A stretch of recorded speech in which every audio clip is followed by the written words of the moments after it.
ഈ സ്കിൽ നമ്മൾ പറയുമ്പോൾ പൊതുവെ കുട്ടികൾ മനസ്സിലാക്കുക ഈ കോളേജുകൾ അല്ലെങ്കിൽ സർട്ടിഫിക്കറ്റ്സ് വേഴ്സസ് സ്കിൽസ് എന്നുള്ളൊരു ബൈനറി ഇങ്ങനെ കാണുന്നുണ്ട്. അതായത് സ്കില്ലാണോ വേണ്ടത് അല്ലെങ്കിൽ കോളേജിലാണോ പോകേണ്ടത് എന്നുള്ളത് ചോദിച്ചിട്ടുണ്ട് കുട്ടികൾ. നമ്മളോട് ചോദിക്കാൻ പറ്റുമോന്ന് ചോദിക്കേണ്ട ചോദ്യം. അതായത് ഈ സ്കിൽ എന്നുള്ളത് നമ്മൾ ഭയങ്കരമായിട്ട് മിസ്അണ്ടർസ്റ്റാൻഡ് ചെയ്യപ്പെടുന്ന ഒരു സംഭവമാണ്. സ്കിൽ എന്ന് പറഞ്ഞാൽ നമ്മൾ മേ ബി വീട്ടിലിരുന്ന് ഉണ്ടാക്കുന്ന ഒരു സാധനം. അതായത് അതെ അപ്പൊ ഒരു സോഫ്റ്റ്വെയർ ഡിപ്ലോമ അല്ലെങ്കിൽ മേ ബി ഒരു സംഭവം ഒരു സ്കില്ല് അല്ലെങ്കിൽ ഒരു പ്രോംപ്റ്റ് എഞ്ചിനീയറിംഗ് സ്കിൽ, ഒരു സർട്ടിഫിക്കേഷൻ.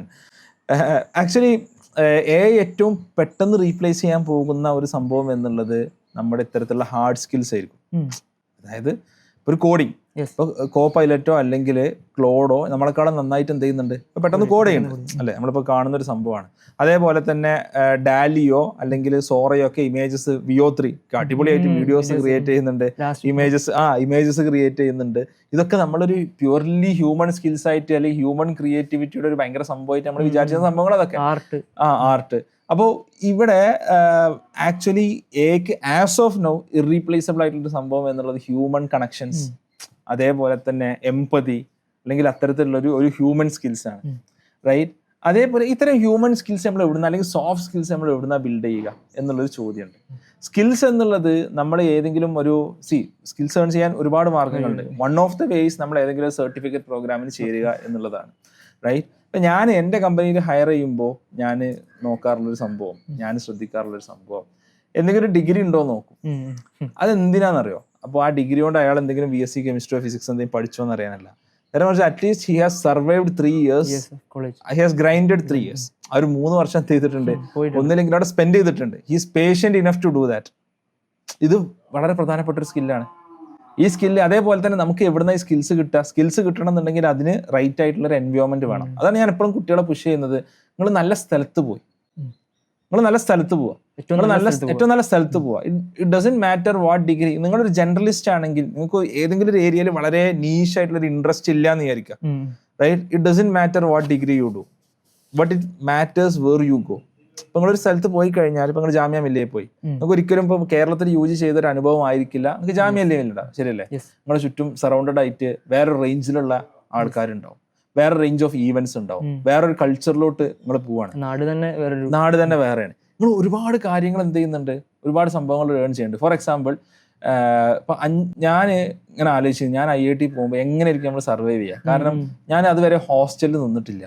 5 കൊല്ലം അവിടെ സർവൈവ് ചെയ്യാന്ന് പറഞ്ഞാൽ, ഇപ്പൊ ഒരു മലയാളിയെ സംബന്ധിച്ചിടത്തോളം ഒരു പച്ചരിച്ചോറും സാമ്പാറും തിന്നാന്നുള്ളത് നമുക്ക് ആലോചിക്കാം. ഒരു മലപ്പുറത്തുകാരനെ സംബന്ധിച്ചിടത്തോളം മീനില്ലാതൊരു ഭക്ഷണം കഴിക്കുക എന്നുള്ളത് ആലോചിക്കാൻ പറ്റുമോ, അല്ലെങ്കിൽ ചിക്കൻ ഇല്ലാതെ ഭക്ഷണം കഴിക്കുന്നത് നമുക്ക് ആലോചിക്കാൻ പറ്റുമോ എന്നുള്ളൊരു ചോദ്യമുണ്ട്, ശരിയല്ലേ?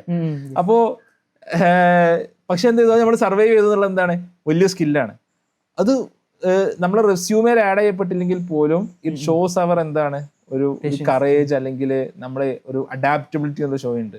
എന്നാൽ ഒരു 6 മാസം പോലും അങ്ങനത്തെ ഒരു സ്ഥലത്ത് സർവൈവ് ചെയ്യാൻ പറ്റാത്ത ഒരാളെ സംബന്ധിച്ചിടത്തോളം എന്താണ്, അവര് പിന്നെ ഹയർ ചെയ്യാനുള്ളൊരു പണിയായിരിക്കും. ഹയർ ചെയ്യാന്നുള്ളത് അയാൾക്ക് എവിടെയും സർവൈവ് ചെയ്യാന്നുള്ളത് എന്തായിരിക്കും? അക്വയർ ചെയ്യുന്നതിൽ പ്രശ്നമില്ല, പക്ഷെങ്കിൽ ബെസ്റ്റ് ഓപ്ഷൻ നമ്മൾ ഇങ്ങനെയുള്ള എൻവിറോൺമെന്റിലേക്ക് പോകുന്നത്. അല്ല, സ്കില്ല് നമ്മൾ പല രീതിയിൽ അക്വയർ ചെയ്യണം. അപ്പൊ ലേണിംഗ് എന്നുള്ളത് ഇന്നത്തെ കാലത്ത് നമുക്ക് പല രീതിയിൽ എന്ത് ചെയ്യാൻ പറ്റും, നമുക്ക് ലേണിംഗ് ഹാപ്പൻ ചെയ്യാൻ പറ്റും. നമ്മൾ ഓൺലൈൻ കോഴ്സസ് ചെയ്യണം, നമ്മൾ എന്താ പറയാ, നമ്മൾ ഇത്തരത്തിലുള്ള കൊഹോർട്സിന്റെ ഭാഗമാവണം. ഇപ്പൊ ഗിറ്റ്ഹബ് അല്ലെങ്കിൽ സ്റ്റാക്ക് ഓവർഫ്ലോ ഇത്തരത്തിലുള്ള കമ്മ്യൂണിറ്റികൾ, ഗൂഗിളിന്റെ കാഗിൾ പോലത്തെ കമ്മ്യൂണിറ്റീസിന്റെ ഡാറ്റാ സയൻസിന് ഓരോന്നിനും അതിൻ്റെതായിട്ടുള്ള കമ്മ്യൂണിറ്റീസ് ഉണ്ട്. ഇത്തരം കമ്മ്യൂണിറ്റീസിന്റെ ഭാഗമായിരിക്കണം. ഇത്തരത്തിലുള്ള നെറ്റ്വർക്കിംഗ് ഈവന്റുകളിൽ നമ്മൾ പങ്കെടുക്കണം. അപ്പോൾ അതിന്റെ ഒരു ഭാഗം തന്നെയാണ് കോളേജ്. ബിക്കോസ് കോളേജ് അവിടുത്തെ ഡിഗ്രിയിൽ എന്ത് പഠിപ്പിക്കുന്നു എന്നുള്ളതിലപ്പുറം it adds a lot of soft skills എന്നുള്ളതാണ് ഇഫ് റൈറ്റ്ലി യൂസ്ഡ്. അപ്പോൾ അത് നമ്മൾ നല്ല സ്ഥലത്ത് പെട്ടാൽ നമുക്ക് എന്ത് ചെയ്യും, നമുക്ക് ഇതിനോട്ടൊക്കെയുള്ള ഈ നെറ്റ്വർക്കിങ്ങിലോട്ടുള്ള ആക്സസ് കൂടും. നമ്മൾ കൂടുതൽ ആളുകൾ, ഇപ്പോൾ നിങ്ങൾ ജാമ്യ മില്ലയിൽ പോയപ്പോൾ നിങ്ങൾക്ക് കിട്ടിയൊരു സർക്കിൾ ഉണ്ടാവും. ആ ഒരു സർക്കിൾ നിങ്ങൾക്ക് ഒരിക്കലും വീട്ടിലിരുന്നൊരു ഓൺലൈൻ കോഴ്സ് ചെയ്താൽ കിട്ടില്ല. പക്ഷെ വീട്ടിലിരുന്നൊരു സ്റ്റാൻഫോർഡിൽ ഒരു ഓൺലൈൻ കോഴ്സ് ചെയ്താൽ കിട്ടുന്ന വിവരം ചിലപ്പോൾ ജാമ്യ മില്ലയിൽ പോലെ ഒരു കോഴ്സിനും കിട്ടിക്കോണമെന്നില്ല. സോ ദർ ആർ എന്താ പറയാ, അതിന്റെ 2 കാര്യങ്ങളുണ്ട്. അപ്പൊ ഇതിനൊരു ബൈനറി ആയിട്ട് കാണുന്നിടത്താണ് ഇതിന്റെ പ്രശ്നം എന്നുള്ളത്.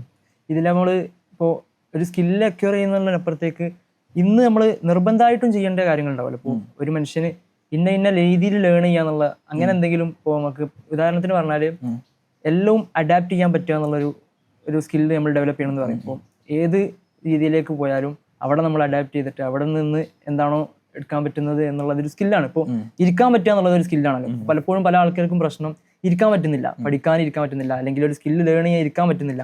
അപ്പൊ അങ്ങനെ ഒരു സ്കില്ല് ഉണ്ടെങ്കിൽ സർവൈവ് ചെയ്യാൻ പറ്റും എന്നുള്ളത് ഇങ്ങനെ പലപ്പോഴും കേൾക്കാറുണ്ട്. AI ആയിക്കോട്ടെ, എന്തും പഠിക്കാനൊരു ഉണ്ടെങ്കിൽ തന്നെ നമുക്ക് സർവൈവ് ചെയ്യാൻ പറ്റും എന്നുള്ളത് ഇങ്ങനെ കേൾക്കും. എല്ലാം പഠിക്കണ്ട, അപ്പൊ ഇറങ്ങുന്ന സ്കില്ലുകൾ അപ്പൊ അക്യൂർ ചെയ്യാൻ പറ്റുന്നതാണ് ഏറ്റവും നല്ലൊരു സ്കില്ല് എന്ന് പറയും. അതിലെന്താണ് നിങ്ങൾക്ക് എന്തെങ്കിലും ആഡ് ചെയ്യാനുണ്ടോ? എൻ്റെ അഭിപ്രായത്തില് ലോകത്ത് നമുക്കൊരു മനുഷ്യനെ സംബന്ധിച്ചിടത്തോളം വേണ്ടത് ലൈക്ക് ഏറ്റവും നമ്മൾ ഇറീപ്ലേസബിൾ ആയിട്ട് മാറുന്നത് നമുക്ക് 2 സ്കിൽസ് ഉണ്ടാകുമ്പോഴാണ്.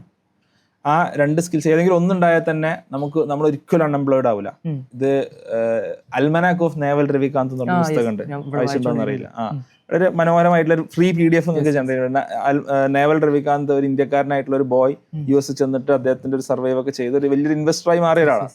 വളരെ അതിന്റെ ആ പുസ്തകത്തിന്റെ ഫസ്റ്റ് പാർട്ട് എനിക്ക് ഭയങ്കര ഇഷ്ടപ്പെട്ട ഒരു സംഭവം. സെക്കൻഡ് പാർട്ട് എനിക്ക് അത്ര ഇഷ്ടപ്പെടാത്തതാണ്. അപ്പൊ ഫസ്റ്റ് പാർട്ടിൽ അദ്ദേഹം പറയുന്ന ഒരു കാര്യം 2 സ്കിൽസ്, അത് വളരെ സത്യമായിട്ട് എനിക്ക് തോന്നിയിട്ടുണ്ട്. അപ്പൊ അതിൽ ഒന്നാമത്തെ സ്കില്ല് എന്നുള്ളത് ഒരു പ്രൊഡക്റ്റ് ബിൽഡ് ചെയ്യുക എന്നുള്ള സ്കില്ലാണ്. യു ഹാവ് ടു എന്താ പറയാ ബിൽഡിങ് എ പ്രൊഡക്റ്റ്, അവർ ബിൽഡിങ് സംതിങ്. അതൊരു കമ്മ്യൂണിറ്റി ആവാം, ഒരു സർവീസ് ആവാം, ഒരു പ്രൊഡക്റ്റ് ആവാം, റൈറ്റ്? അത് ബിൽഡ് ചെയ്യുക എന്നുള്ളത് ഇറ്റ്സ് എൻ അമേസിങ് സ്കിൽ. രണ്ടാമത്തത് നമ്മൾ ബിൽഡ് ചെയ്ത സാധനം സെല്ല് ചെയ്യുക എന്നുള്ള സ്കില്ലാണ്. ഇത് രണ്ടും ആണ് എൻ്റെ അഭിപ്രായത്തിൽ ഒരിക്കലും വേറെ ഒന്നും റീപ്ലേസ് ചെയ്യാൻ പറ്റാത്ത സ്കിൽസ്. അതേപോലെ നമ്മളെ ഓൾവേസ് എംപ്ലോയബിൾ ആക്കുന്ന സ്കിൽസ് എന്നുള്ളത്.